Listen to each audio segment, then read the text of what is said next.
Unda olsa arkadaşlar, biz müzakeremizni hazır başlayımız. Bismillahirrahmanirrahim. Assalamu alaikum arkadaşlar. Tayyiba kanalımıza hoş geldiniz. Biz bugün Durusul Lughatil Arabiyye li gayri natiqine biha degan kitabımızınki birinci kısım, birinci dersini başladık. Hamda biz dersimiz sözlegendek bu kitapta asas qilmoqligini balalarninki shu arab tili grammatikasi bilan yeziqchilik va tarjima qilishni bekerek asas qiladi. Shuning uchun buni dialog biroz oz chiqadi. Ammo so'zlashishni yapmadi, lekin so'zlashish bir qadar boshqa maxsus so'zlash uchun tuzilgan kitoblarga qaraganda bir qadar oz. Chunki bu asosliq shu diniy o'quvchilarga asos qilib tuzilgan kitob bo'lg'achqa, buningda asosliq tarjima va grammatikini asos qilgan. Ammo shu tekstni men yodlashga vazifa berdim. Buningki asoslangan til ko'ndirish, tilimizni yaratib ko'ndirish va paranglashga foydasi bor. Biz u tarafini aytmaymiz. Undan boshqa men ba'zan o'quvchi bolalar darsga darsimizga tarkibda bir xil grammatika va arab tilida yangidan o'rganuvchilar buni hozir tushunmasligi mumkin. Tarkibni qo'shib olsak degan taklifni berdi. Albatta bu taklifni berganlar burun azroq arab tilini o'qib boqqan yoki vatanda madrasalarda arab tilini o'qib boqqan bolalar deydi bunda taklifni. Biz bu darsni asosliq nishonlaganimiz 0 seviyadan hech qanday arab tili o'qimagan 0 seviyadan o'qiydiganlarni asos qilib boshladik. Shuning uchun biz bu birinchi qism kitobda tarkibni birinchi qism kitobimizning oxiridaroq olib boramiz. Ammo tunji kun ustida bu tarkib deganning nima ekanligini bilmaydigan o'quvchilarga biz tarkib qo'yib borsak, buni o'quvchilar tushunmaydi. Oldi bilan bu tarkib degan bu arab tilidagi grammatika. Bu grammatikani bilish uchun azroq shu arab tilidagi so'zlikni bilish kerak, jumla qurilmasini tushunish kerak. Shuning uchun biz bu birinchi, ikkinchi balki uchinchi kitob darslarimizda unda tarkibga cho'nqilab kirmaymiz. Ammo tadrijiy holda bir darsda mubtada, ya'ni ig'ning nima ekanligini, xabarning nima ekanligini, yana bir darsda ismning nima ekanligini, uning qancha qismga bo'linganligini, fe'lning nima ekanligini, uning qancha qismga bo'linganligini mushaqqa so'zlaymiz. Ya'ni tadrijiy holda ma'miz. Unda biroqlam tarkibga kitobninki birinchi darsda unda tarkibni so'zlasak, bolalar buni tushunmaydi. Shuning uchun biz unda tarkibni asos qilib, bu bir qism o'qib bo'lgan bolalarni asos qilib emas, 0 seviyadan boshlagan bolalarni asos qilmaymiz. Ammo hech qanday grammatika inshaalloh chala qolmaydi. Tartib bilan tadrijiy holda keladi.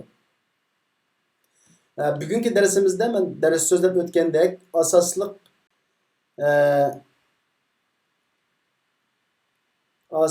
so'zlagan grammatika, men buni rasmiy shaklda ixchamlab o'tib berdim. Kundalik darsni shu bo'yicha o'tib beraman.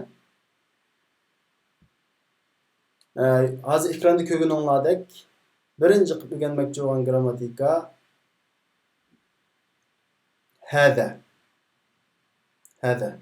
Endi bu bir so'z, sizlarga nisbatan bir yangi so'z, ammo buningki grammatikalik tarafi bor. O qaysi deganda bu haza deganimiz Uyg'ur tilimizdagi bu mushu degan ma'noni bildiradi. Ammo biz Uyg'ur tiliga o'xshash buni nega ishlatsak, bu haza degan gapni ishlatgan bo'lamdi, shu yerning hammasiga degan unda emas. Bu Uyg'ur tiliga o'xshamaydi.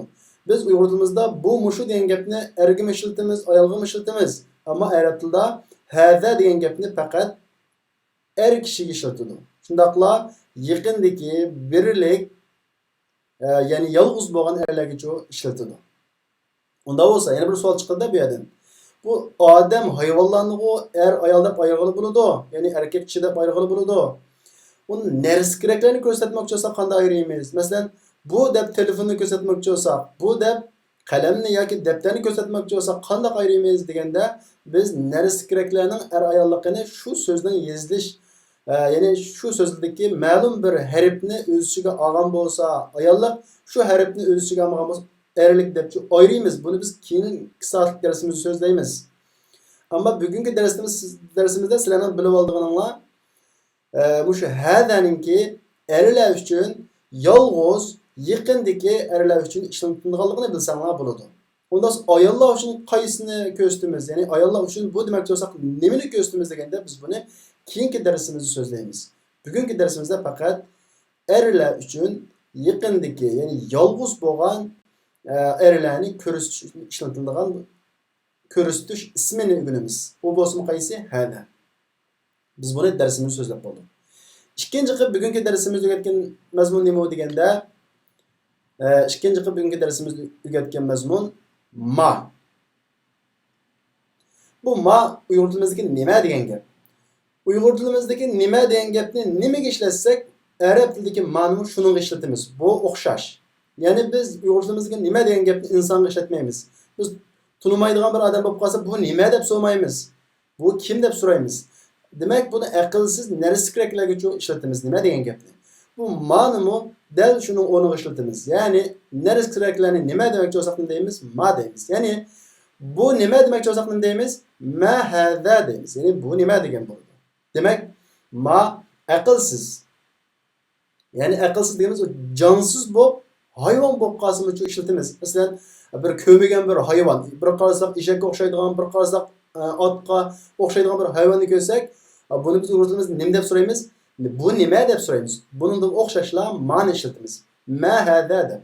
Uni boshqa narsalarga uchun ma ishlatamiz. Uni boshqa bugungi darsimizda 3-qilib o'rgangan mazmunimiz nima bo'ldi deganda men. Bu men ma'ninki aqlliq, ya'ni insonlarga ishlatilgan shakli. Buni aqlliq deb yurmay insonlar desak bo'lmamdi deganda albatta bo'ladi. Lekin bu yerda bir aqlliq ammo inson bo'lmagan bir narsa bor. U qaysi? Yoki farishtalar yoki jin deganga o'xshagan. Demak, bu aqlliq inson farishtalarga o'xshagan. Aqlliq insonlarga uchun jonliqlarga ishlatiladi. Ammo bu aqlsizlarga ishlatilmaydi. Xuddi Uyg'ur tiliga o'xshash. Ya'ni Uyg'ur tilimizda kim degan gapni biz aqlsizlarga ishlatmaymiz. Buni aqlliq, ya'ni aqli bor insonlar uchun ishlatamiz. Anundan keyin 4-qilib bugungi darsimizda o'rgangan mazmun ya'ni buning yolg'iz talaffuz qilinishi alif. Biz buni qo'shqoqtimizda talaffuz qilamiz. Bu Uyg'ur tilimizdagi savol jumlaning oxiriga keladigan mu degan ma'noda. Mu degan ma'noda. Ya'ni bu savol so'rash qo'shimchasi. Biz buni Uyg'ur tilimizda jumlaning oyog'iga keltiramiz. Mu deb. Masalan, bu kitobingiz mu, bu uyingiz mu deb. Ammo arab tilida bu savol so'rash mu degan ma'noni bildiradigan bu degan bu qo'shimchani jumlaning beshiga keltiramiz. Masalan, biz bugun kitob deganni o'rgandik, masjid deganni o'rgandik, bayt deganni o'rgandik. Masalan, bu uymu demak bo'lsak deymiz. Ahada baytun desak bu uymu degan bo'ladi. Bu jumlada bu mu degan ma'noni bildiradigan alif jumla narsa keldi, beshiga keldi. Demak, arab tilida savol so'rash qo'shimchasi nima keladi? Beshiga keladi. Bu bir qoida. Undan keyin bugungi darsimizda biz 2 dona javob qo'shimchasini o'rgandik. Buning birisi bo'lishliq. U bo'lsin na'am. Na'am degan gap Uyg'ur tilimizdagi ha shundoq deganni bildiradi. Masalan, ahada baytun bu uymu desa deymiz, na'am deymiz. Na'am bu uy deymiz.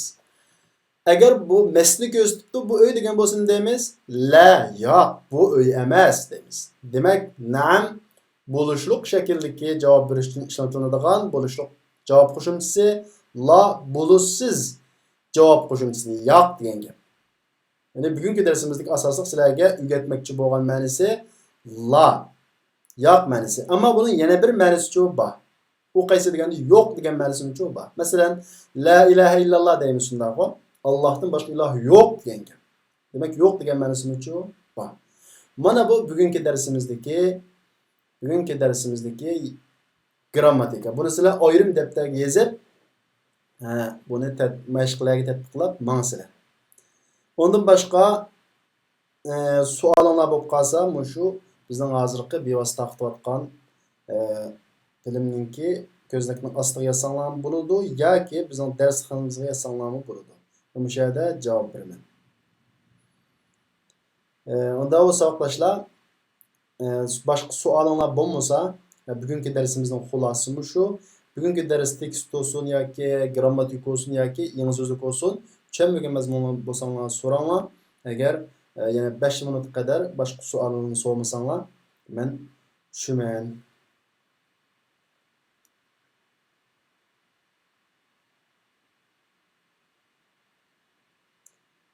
Hojim, bir savol bor deb unda o'sha bir so'zlar men o'sha yerda tushundiray boshqa bolalarga foydalanib qolsin.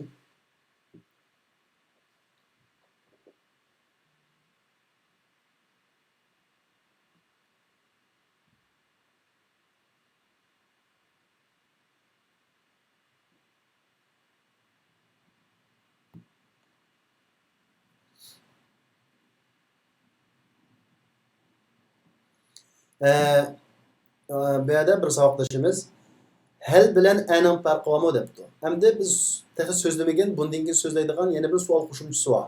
U bo'lsa-mu hal. Hamda bu hal boshqa o'quvchilarga nisbatan yot bo'lishi mumkin. Buningki asosiy jihatdan cho'ng farqi yo'q, ammo ishlatish o'rin jihatdan ozroq farqi bor. İşletiş jihatdan ozroq farqi bor. Buning 5 xil o'rinda adin halni ishlatish yaxshi deb qaraldi grammatikada.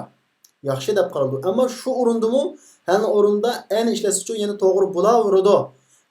Shunchalik farqi bor. Bu biz 5 xil o'rinni biz grammatik vaqtida tafsiliy tushuntirib qo'yman, lekin sizlar buningga o'xshash ishlasangiz bo'ladi. Ya'ni bilmaganlar buningga kallangizni yugurtib yurmanglar.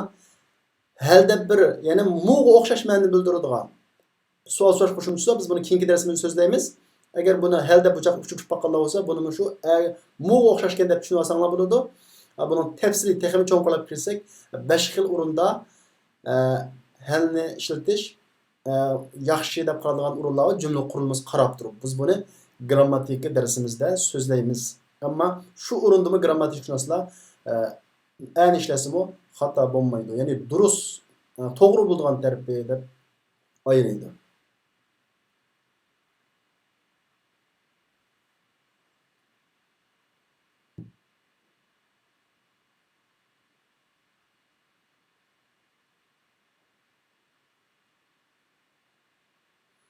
Undan boshqa savol bo'lsa, so'rasanglar.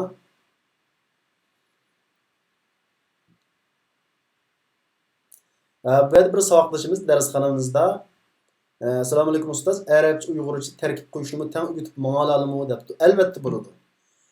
Tarkibni bizning vatanimizda uyg'urchami qo'yib ma'nodichu. Buni biz arab tili nuqtasini deb aytgan vaqtimizda bu to'g'ri so'z emas.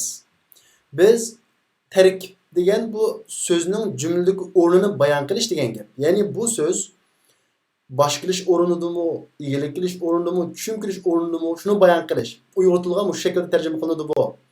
Biz buni arabcha xos atalg'usi bor buningcha. Biz buni tadrijiy holda so'zlab mangamiz.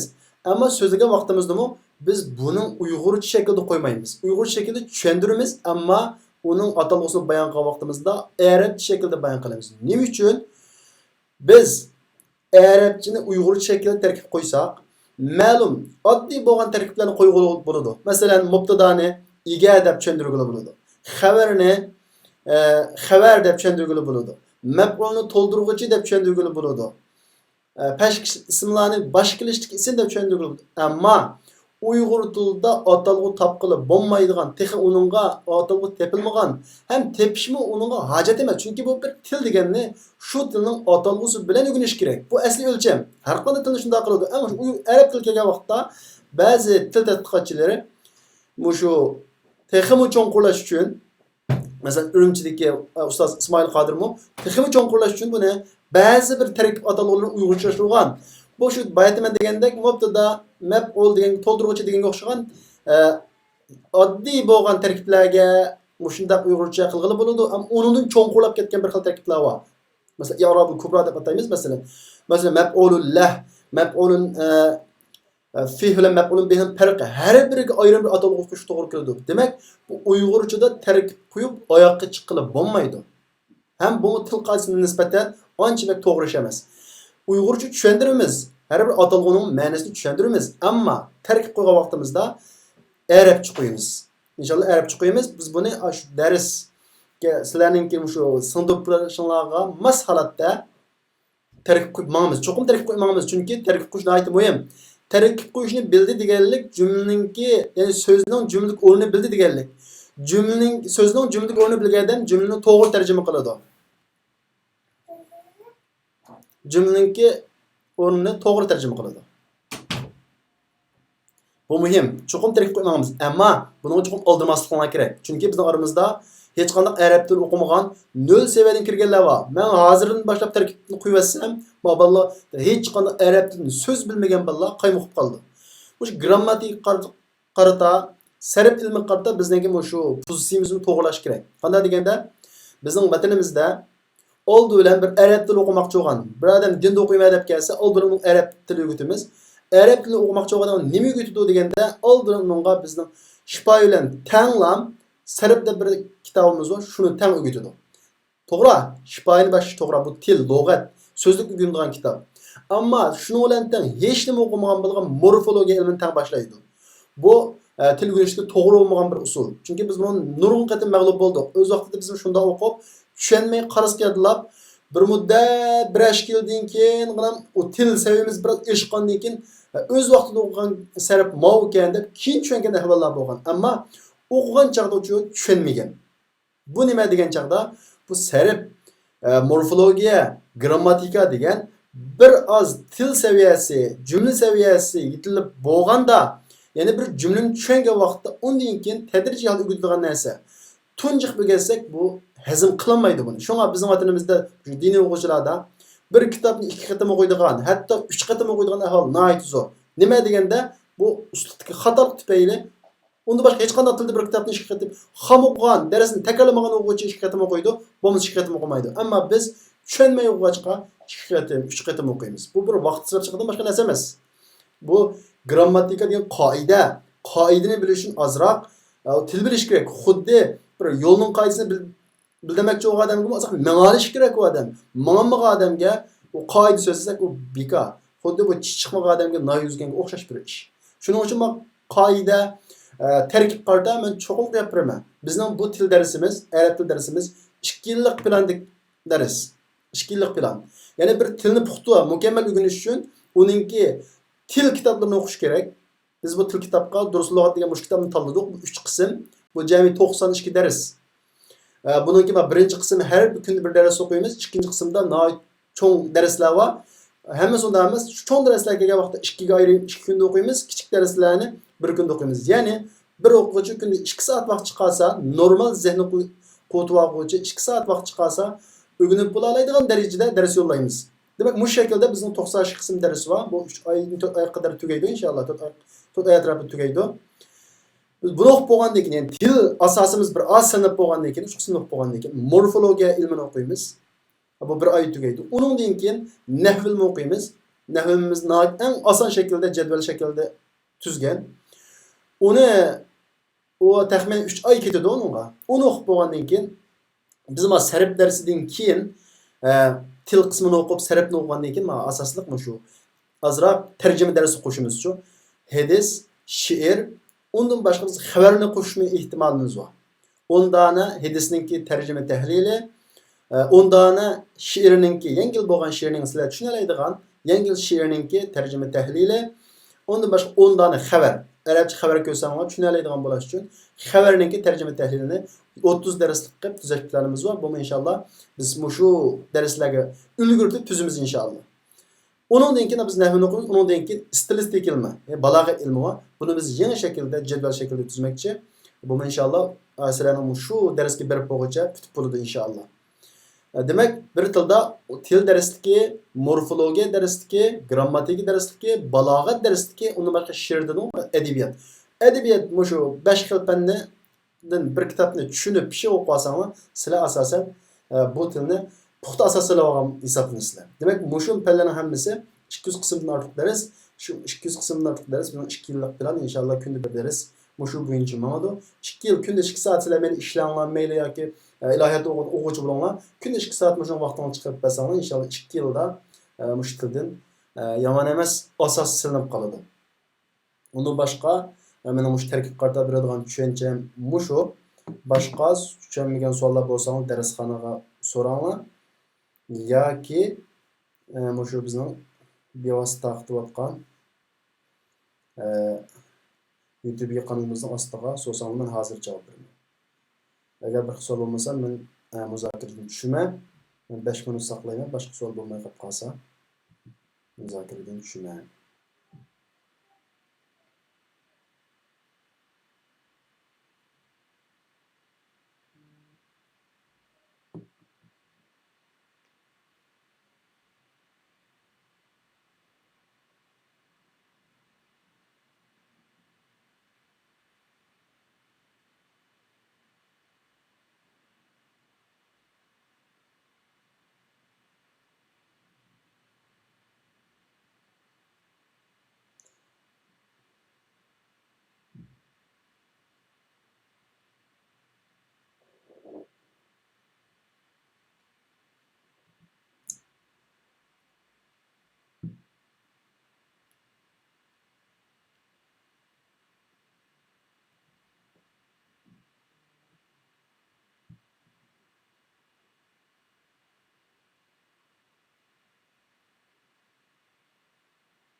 Sağdaşlar, onda olsa çömmegen urun yok okşaydı. Onda olsa inşallah ertelik muzakir dersimizni kurşaydı. Hem onlara köptün köp rahmet. Allah'a emanet.